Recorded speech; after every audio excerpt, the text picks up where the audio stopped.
Hello everyone, welcome to my channel easy maths classes. Students, set theory में part 3 में आज हम operation on sets पढ़ेंगे, जिसमें पहला पार्ट है union of set. Union of sets किसे कहते हैं?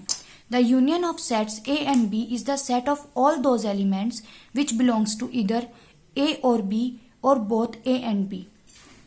क्लियरली ए सबसेट है ए यूनियन बी का एंड बी सबसेट है ए यूनियन बी का।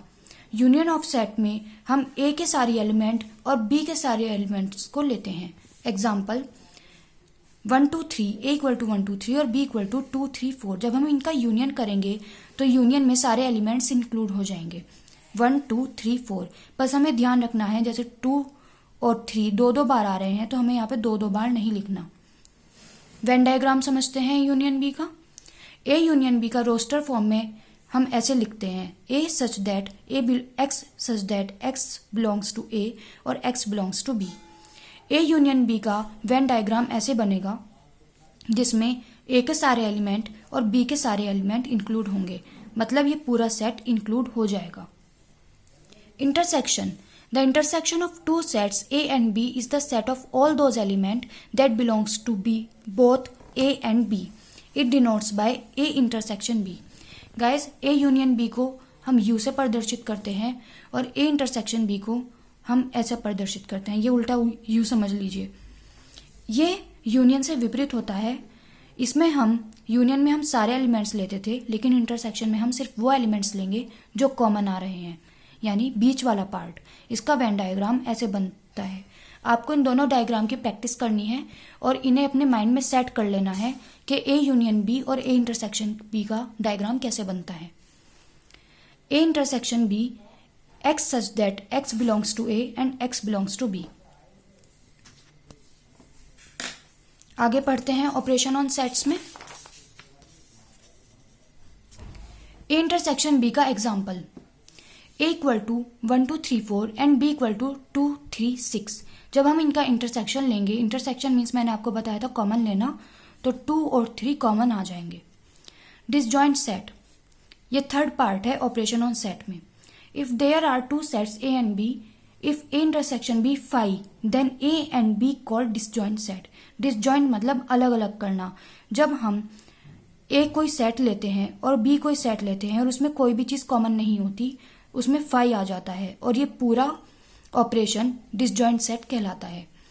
ए equal to 1 2 3, B equal to 0 4 6। हम देखेंगे इन दोनों में से कुछ भी कॉमन नहीं है, so A intersection B equal to 5। Symmetric difference. Let A and B two sets. The symmetric difference of sets A and B is the set A minus B union B minus A and is denoted by A symmetric B. Symmetric difference, this is a sign of symmetric. अब आपको पता चलेगा ए minus B किसे कहते हैं। अब हम आपको बताएंगे ए माइनस बी का डायग्राम ये है, बी माइनस ए का डायग्राम ये है और इन दोनों के यूनियन का डायग्राम ये है। ए माइनस बी मीन्स ए के वो सारे एलिमेंट जो बी में इंक्लूड नहीं है, यानी सिर्फ ए का ये वाला पार्ट लिया जाएगा, ये वाला पार्ट नहीं लिया जाएगा क्योंकि ये पार्ट बी में कॉमन जा रहा है। बी के वो एलिमेंट जो ए में इंक्लूड नहीं है, बी माइनस ए, तो बी के ये सारे एलिमेंट आएंगे, बीच का पार्ट बिल्कुल भी नहीं आएगा। और जब हम इन दोनों का यूनियन करेंगे, यूनियन मीन्स ए का सारा पार्ट और बी का सारा पार्ट, यानी जब हम दोनों का यूनियन करेंगे तो हमारे पास ए सिमेट्रिक बी आ जाएगा। A minus B union B minus A. आपको इसका डायग्राम भी प्रैक्टिस करना है। सो स्टूडेंट्स, ये डायग्राम बहुत इंपॉर्टेंट है क्योंकि इन्हीं के बेस पर हम आगे क्वेश्चंस भी सॉल्व करेंगे, तो आप इनका क्विक रिवीजन कीजिए और इन्हें अपने माइंड में सेट कर लीजिए। Our fifth part is complement of set. Complement of set means किसी सेट का कॉम्प्लीमेंट करना, उल्टा करना। जैसे हमारे पास कोई सेट ए है, अगर हम इसका कॉम्प्लीमेंट लेना चाहें, इस कॉम्प्लीमेंट को ए डैश से प्रदर्शित करते हैं, तो ए को छोड़ के बाकी सारा पार्ट कवर हो जाएगा। जैसे universal set equal to 1 2 3 4 5 6 7, A equal to 2 3। जब हमें ए डैश लेने के लिए कहेंगे तो हमें ए का वो पार्ट लेना है जो